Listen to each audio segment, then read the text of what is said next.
আসসালামু আলাইকুম রহমতুল্লাহ। সম্মানিত দর্শক, আজকে আমরা পড়ব সবক নম্বর 13, কলকলার পরিচয়। কলকলার পরিচয় পড়ার আগে বুঝতে হবে কলকলা কাকে বলে। কলকলা অর্থ হলো মাখরাজের মধ্যে ধাক্কা দিয়ে পড়া। হরফ যেখান থেকে উচ্চারণ হবে ধাক্কা দিয়ে পড়তে হবে। কলকলার হরফ 5টি। ধাক্কা দিয়ে হরফ পড়ার হরফ 5টি। কফ, ত, বা, জিম, দাল। এই 5 হরফে জজম হইলে কলকলা করিয়া পড়িতে হয়। এই 5টি হরফে জজম হইলে, জজম কাকে বলে? এই মাথা বাঁকার চিহ্ন।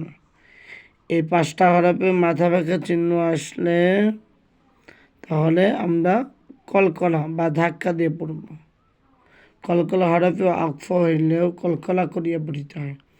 অর্থাৎ কলকলা হরফে থামলেও কলকলা করিয়া পড়িতে হয়। শেষ হরফে আপনি যখন থামবেন, ওই হরফটা যদি কলকলার হরফ হয়, অর্থাৎ এই 5 হরফের যে কোনো এক হরফে থামলে ওখানেও ধাক্কা দিয়ে পড়বেন। তো এই 5টি কলকলা হরফে আমরা কফ এবং ত উপর দিক ধাক্কা দেব। কফ এবং ত উপর দিক। হামজা কফ জবর আক, হামজা কফ জের ইক, হামজা কফ পেশ উক, আক, ইক, উক। হামজা ত জবর আত, হামজা ত জের ইত, হামজা ত পেশ উত, আত, ইত, উত।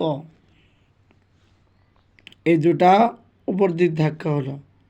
হামজা বা জবর আবে, হামজা বা জের ইবে, হামজা বা পেশ উবে, আবে, ইবে, উবে। হামজা জিম জবর আজে, হামজা জিম জের ইজে, হামজা জিম পেশ উজে, আজে, ইজে, উজে। হামজা দাল জবর আদে, হামজা দাল জের ইদে, হামজা দাল পেশ উদে, আদে, ইদে, উদে। ইয়া দাল জবর ইয়াদে, ইয়া দাল জের ইদে, ইয়া দাল পেশ ইউদে, ইয়াদে, ইদে, ইউদে। তো আলহামদুলিল্লাহ দর্শক, আজকে আমাদের এটুকু পড়া ছিল।